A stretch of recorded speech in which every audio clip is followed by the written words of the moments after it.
Você realmente acredita que o seu problema é falta de tempo ou já percebeu que passa boa parte do seu dia ocupado, mas sem produzir nada relevante?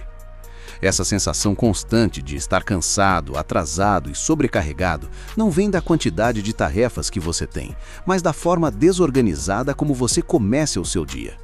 Enquanto você acorda e já pega o celular, responde mensagens e entra no ritmo dos outros, alguém está usando poucos minutos para assumir o controle do próprio dia e, por isso, precisa de muito menos tempo para fazer mais. Ao longo deste vídeo, eu vou te mostrar 5 ajustes simples que expõem exatamente onde você está desperdiçando sua energia todos os dias. O último deles é o mais desconfortável de aceitar, porque não depende de técnica, depende de postura. Se você realmente quer parar de se sentir ocupado e começar a ser produtivo de verdade, se inscreva no canal e continue assistindo. Mas já fica o aviso, isso aqui não vai validar suas desculpas. O economista Herbert Simon já deixou claro que o excesso de informação destrói aquilo que mais importa, a sua atenção. E agora olha para o seu comportamento logo ao acordar. Você não começa o dia pensando, você começa reagindo. E quem começa reagindo passa o resto do dia correndo atrás do que nem deveria estar fazendo. Dica 1. Estabilização do estado mental. Se você não consegue ficar nem alguns minutos sem estímulo, o problema não é falta de tempo, é falta de controle. Pesquisas em neurociência mostram que o cérebro precisa de um período sem interferência externa para organizar o pensamento. Quando você começa o dia mergulhado em notificações, você abre mão dessa capacidade e depois reclama que não consegue focar. A questão é simples. Você está sabotando o próprio cérebro antes mesmo de começar. Dica 2. Redução da carga cognitiva. Você começa o dia tomando decisões irrelevantes e depois se pergunta por que está mentalmente cansado no meio da manhã. O psicólogo John Sweller demonstrou que o cérebro tem limite. Cada escolha desnecessária consome energia. Agora pensa com honestidade. Quantas decisões inúteis você já tomou antes de começar o que realmente importa? Se você não controla isso, não adianta querer alta performance. Dica 3. Definição de direção cognitiva. Você diz que tem muita coisa para fazer, mas na prática não sabe exatamente o que precisa ser feito.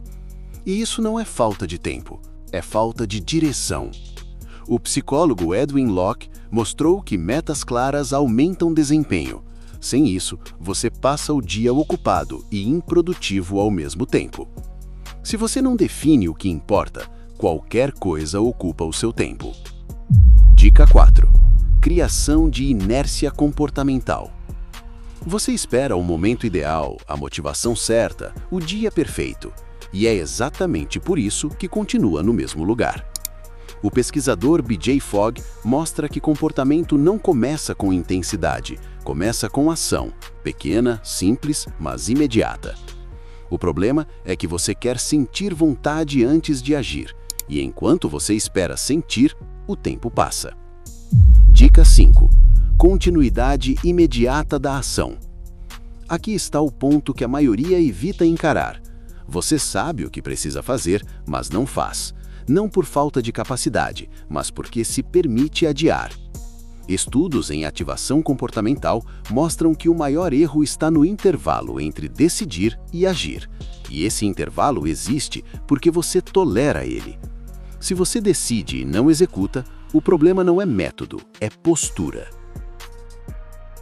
No final, essa rotina de 15 minutos não tem nada de extraordinário. E talvez esse seja exatamente o ponto que mais incomoda.